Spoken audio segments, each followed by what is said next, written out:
அனைவருக்குமே வணக்கம்.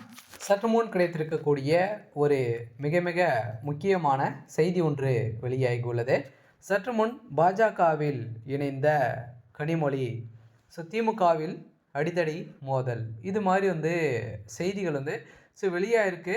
இப்போ அதிரடியாகவும் பார்த்தீங்கன்னா ஏற்கனவே எம்பி கனிமொழி அவர்கள் பார்த்தீங்கன்னா திமுகவில் ஒரு முக்கிய புள்ளியாக இருக்கக்கூடிய நிலையில் இப்போ அதிரடியாக பார்த்தீங்கன்னா கனிமொழி அவர்கள் அமைச்சர் பதவி கேட்டு திமுக பார்த்தீங்கன்னா ஒரு மிகப்பெரிய பிரச்சனைகள் செய்து வராரு அப்படின்ற மாதிரி ஒரு தகவல் வெளியாக இருக்குது. இந்த நிலையில் தான் திமுகவுடைய தலைமையகத்தில் ஒரு மிகப்பெரிய பிரச்சனை போயிருக்கு. சொல்ல பார்த்தீங்கன்னா இப்போ அதிரடியாக கனிமொழி அவர்கள் பார்த்தீங்கன்னா திமுக அமைச்சர் பொறுப்பு கொடுக்கல அப்படின்னா பாஜகவில் இணைய போகிறதாக பார்த்தீங்கன்னா இப்போ மிரட்டி வரும் நிலையில் இப்போ அதிரடியாக கனிமொழி அவர்கள் பார்த்தீங்கன்னா பாஜகவில் இணைய போகிறதாக ஒரு அதிர்ச்சியான தகவல் வெளியிட்டிருக்காங்க. கட்டாயம் பார்த்தீங்கன்னா திமுகவில் வெளியே போனாங்க அப்படின்னா திமுக பார்த்தீங்கன்னா வருங்காலத்தில் கட்சி இருக்குமா அப்படின்ற ஒரு மிகப்பெரிய கேள்வியாகவே இருக்கும்.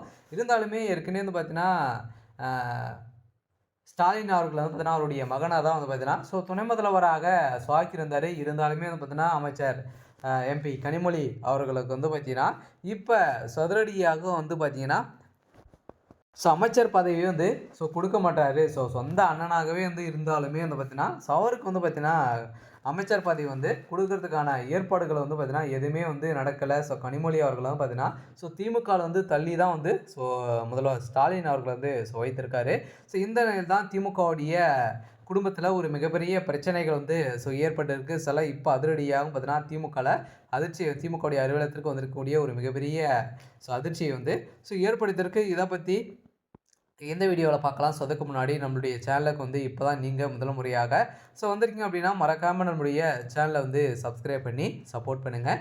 வாங்க வீடியோக்குள்ளே போகலாம். பார்த்தீங்கன்னா ஏற்கனவே திமுக பார்த்தீங்கன்னா ஒரு மிகப்பெரிய பிரச்சனைகள் போயிருக்கு. இருந்தாலுமே திமுக இருக்கக்கூடிய மூத்த அமைச்சர்கள் அனைவருமே பார்த்தீங்கன்னா 2026 தேர்தலில் சீட்டு கிடையாது அப்படின்ற மாதிரி திமுகவுடைய தலைமையகம் முடிவு செய்திருக்காங்க. இந்த முடிவு பார்த்தீங்கன்னா முக்கிய முடிவுகளை தான் எடுத்திருக்காங்க. இது அனைத்துமே பார்த்தீங்கன்னா உதயநிதி ஸ்டாலின் அவர்களுடைய தலைமையில் இது நடந்துட்டு இருக்கு அப்படின்னு தான் தெரியும். இந்த நிலையில் இப்போ கனிமொழி அவர்களுக்கும் திமுகவுடைய தலைமைக்கு ஒரு மிகப்பெரிய செக் வைத்திருக்காங்க. இந்த நிலையில் தான் பார்த்தீங்கன்னா மூத்த அமைச்சர்கள்லாம் இல்லை அப்படின்னு சொல்லிட்டாங்க இல்லையா. இதனால் பார்த்தீங்கன்னா அமைச்சர் பதவி எனக்கு கொடுக்கணும் அப்படின்ட்டு எம்பி கனிமொழி அவர்கள் பார்த்தீங்கன்னா இப்போ திமுகவுடைய தலைமையகத்துக்கு ஒரு கடிதம் எழுதியிருக்காங்க. இந்த கடிதத்தின் அடிப்படையில் முதல்வர் ஸ்டாலினுக்கு தலையில் ஒரு மிகப்பெரிய இடி விழுந்திருக்கு. இருந்தாலுமே திமுகவுடைய கூட்டணியில் ஒரு மிகப்பெரிய விரிசல் ஏற்பட போகுது. குடும்பத்திலும் ஒரு மிகப்பெரிய பிரச்சனைகள் ஏற்பட்டிருக்கு. சரி, ஓகே. இன்னைக்கான அப்டேட் இதுதான். மறக்காமல் நம்மளுடைய